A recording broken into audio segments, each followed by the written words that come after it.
खत्म हुआ।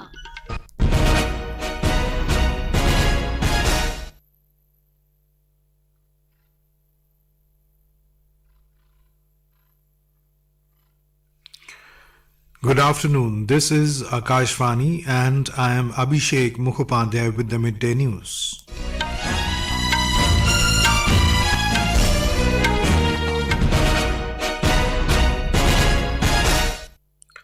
The headlines. Union Minister Nitin Gadkari unveils world's first 100% ethanol-fueled car. G20 workshop on One Health opportunities and challenges begins in Bangalore. One-day session of Manipur Assembly adjourned sine die following ruckus by opposition. 34 countries including India and the US to participate in a joint military exercise Bright Star 23 beginning Thursday in Egypt. And National Sports Day marking birth anniversary of Major Dhyan Chand been celebrated today.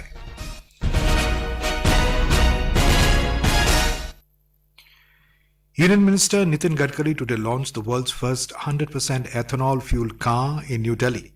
Speaking on the occasion, Mr. Gadkari said that today is a historic day for the country by launching the world's first BS6 Stage 2 electrified flex-fuel vehicle. He said that to become India a self-reliant country, there is a need to bring oil import to zero. The minister added that at present India's oil import bill stood at 16 lakh crore rupees. Mr. Gadkari noted that India has to reduce its dependence on oil imports in order to become self-reliant. हमारे देश में 65% population agriculture पर depend है और आज परिस्थिति ऐसी है कि हमारी एमएसपी ज्यादा है और मार्केट प्राइस और कमर्शियल प्राइस कम है और वो खरीदने के लिए भारत सरकार को 1.5 लाख करोड़ रुपए देने पड़े हैं। पर पुरी साहब आपने और प्रधानमंत्री जी ने जो निर्णय किया उसके कारण पहली बार आज कॉर्न को इंडियन मार्केट में 1800 रुपए के ऊपर भाव मिल रहा है। इसके कारण आपने इथेनॉल की परमिशन दी और इसलिए मुझे बहुत खुशी है कि इथेनॉल की इकोनॉमी जिस दिन 2 लाख करोड़ की बनेगी उस दिन एग्रीकल्चर ग्रोथ रेट जो 12% है वो 20% तक पहुंचेगा। Mr. Gadkari said that 40% of pollution is coming from the transport sector alone, which is a major concern for the country. The minister said that the country needs to undertake more sustainability measures in order to curb pollution. Indian oil, Bharat petroleum सबको अब ethanol के pump शुरू करने के लिए आप जरूर आदेश दीजिए। तो मेरा आपसे अनुरोध है कि अब पंप शुरू करने की अगर प्रक्रिया शुरू हो जाएगी तो इथेनॉल के व्हीकल आना शुरू हो जाएगा, फ्लेक्स इंजन का, बाकी भी कंपनियां आएगी और एक दिन ऐसा हिंदुस्तान के इतिहास में आएगा कि पेट्रोल का इंपोर्ट पूरा खत्म हो जाएगा और पूरा किसानों ने तैयार किया हुआ इथेनॉल से इस देश के वाहन चलेंगे। वो सस्ते भी है, कंज्यूमर का भी फायदा है और प्रदूषण से मुक्ति मिलेगी। Minister of Petroleum and Natural Gas Hardeep Singh Puri said that with the implementation of 20% ethanol blending, India will save 35,000 crore rupees annually as the import bill. He added that India has achieved 10% of ethanol blending 5 months advance of the origin target of 2022. Mr. Puri said that India set a new target of ethanol blending of 20% by 2026, which was targeted for 2030. He said that the government has advanced its target to achieve 20% ethanol blending in petrol from 2030 to 2025. The Union Minister added that 20% ethanol blended petrol E20 will be available across India by 2025. Union Minister of State for Agriculture and Farmers Welfare Shobha Karandlaje inaugurated G20 One Health Workshop in Bangalore today. The 3-day workshop on One Health opportunities and challenges is attended by delegates from G20 member countries and invited countries. Addressing the delegates, Shobha Karandlaje said that the theme of India's G20 presidency is One Earth, One Family and One Future, and going by the theme, a workshop on One Health derives importance. She noted that during the COVID pandemic, India helped other countries to mitigate the crisis. This collaboration between countries should trickle down to researchers, academicians and professionals for a sustainable support mechanism in the health sector. She urged the delegates to work out a common platform for a communication interface to evolve a harmonious system to share knowledge, experience and resources. She said policy initiatives are needed for inclusive economic growth. The preparations are in full swing for G20 summit to be held in New Delhi on the 9th and 10th of next month.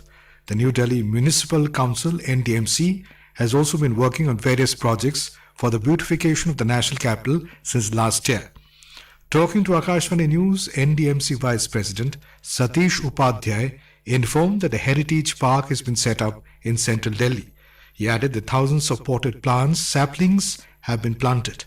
NDMC is preparing for G20 in a large way. NDMC has installed 20 sculptures in 12 prominent locations. We have installed water fountains at 11 key locations. We have done green strips along with 22 major roads. Over 80,000 potted plants have been put for the display, and extensive tree plantation initiated by NDMC. More than 2,000 trees and 43 lakh saplings has been set. 3,028 lakh saplings has been already been planted. The revamping of the appearance of the Connaught Place, 85% of facade painting of outer and inner circle of Connaught Place has been completed. The one-day session of Manipur Assembly was adjourned sine die soon after proceedings began amid ruckus by opposition MLAs. Before the House was adjourned sine die, Chief Minister N. Biren Singh presented the fifth report of the Business Advisory Committee 2023. Last week, the Chief Minister's office had announced the Assembly will reconvene from August 29th. The previous Assembly session was held in March, and according to the norms, a session must be held every 6 months. The Census informed Supreme Court that the Census Act 1948 empowers only the Union government to conduct the census. In the affidavit filed before the top court, the centre said that it is committed to take all affirmative actions for the upliftment of SCs, STs, OBCs and socially and economically backward classes in accordance with the provisions of the Constitution of India and the applicable law. The centre submitted before the Supreme Court that no other body except the Union government is entitled to conduct the exercise of either census or any action akin to the census. The Apex Court was hearing various petitions challenging the Patna High Court judgment upholding the caste survey ordered by the Bihar government. The National Investigation Agency NIA has arrested 2 wanted absconding accused, including the kingpin, in the 2022 case relating to seizure of explosives and IED material from Rajasthan. Both the accused, Mohammad Yunus Saki and Imran Khan, were arrested from Maharashtra and were produced before the NIA Special Court in Jaipur yesterday. The NIA expects the arrest will lead the agency into establishing the missing links in the case and unearth the outfit's linkages to active members and sleeper modules of the ISIS in India. Both the accused were actively engaged in spreading ISIS ideology. NIA had earlier seized explosives and various components used in the fabrication of improvised explosive devices from the possession of the accused. This is Akashvani giving you the news. For quick news updates around the clock, follow us on our Twitter handle at AIR News Alerts.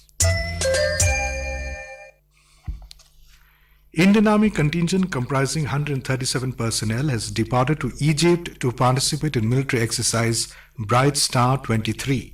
This military exercise is scheduled to be conducted from 31st August to 14th of next month at Mohammed Naguib military base in Egypt.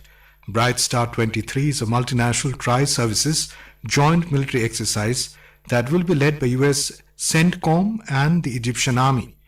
The Minister of Defense said with 34 countries participating in the Bright Star 23, it will be the largest ever joint military exercise in West Asia and North African region.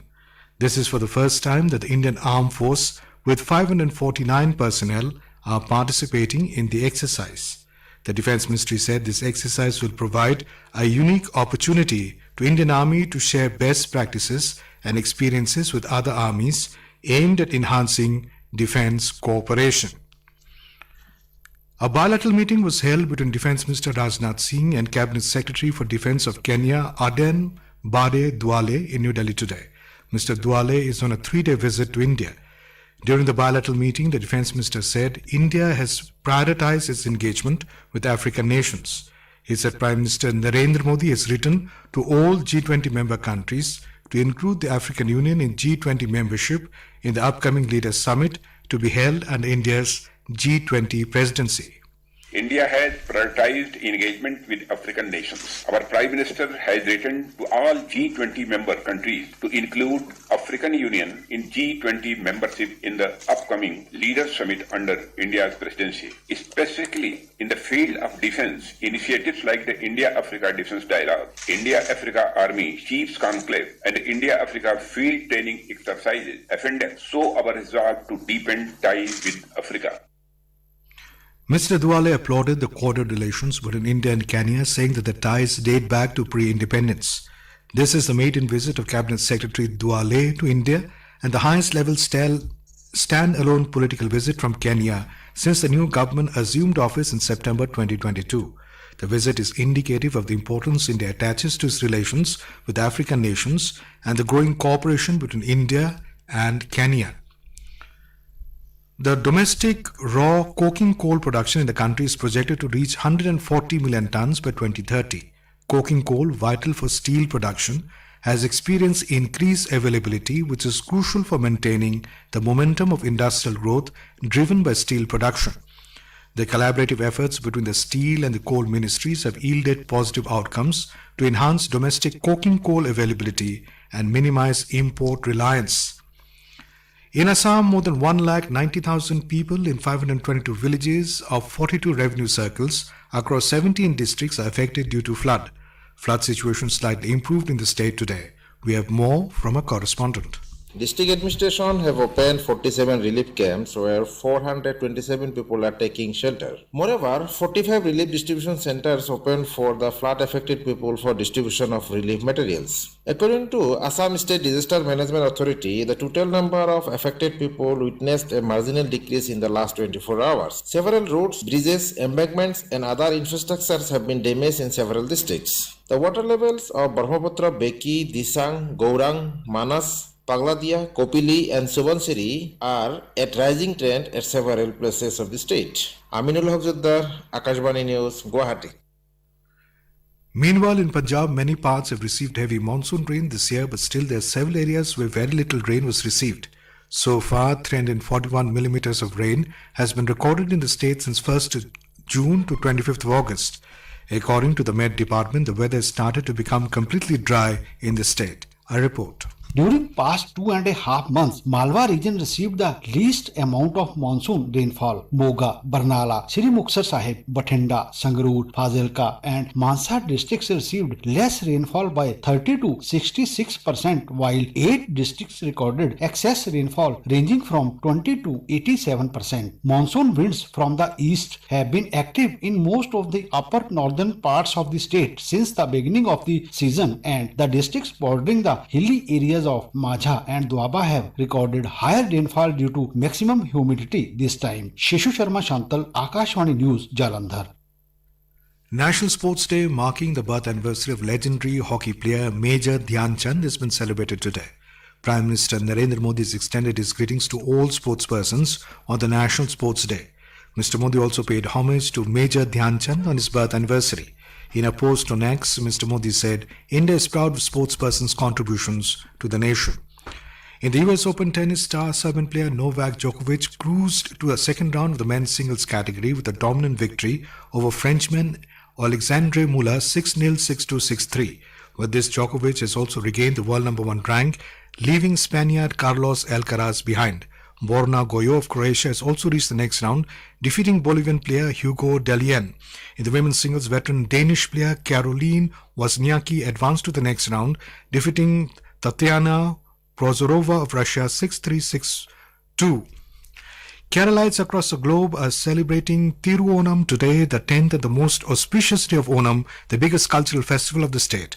President Draupadi Murmu, Vice President Jagdeep Dhankar and Prime Minister Narendra Modi have greeted all citizens, especially people of Kerala, on the occasion of Onam. And now, before we end the bulletin, the headlines once again. Union Minister Nitin Gadkari unveils world's first 100% ethanol-fueled car. G20 workshop on One Health Opportunities and Challenges begins in Bangalore. One-day session of Manipur Assembly adjourned sine die following ruckus by opposition. 34 countries, including India and the US, to participate in joint military exercise Bright Star 23 beginning Thursday in Egypt. And National Sports Day, marking birth anniversary of Major Dhyan Chand, been celebrated today.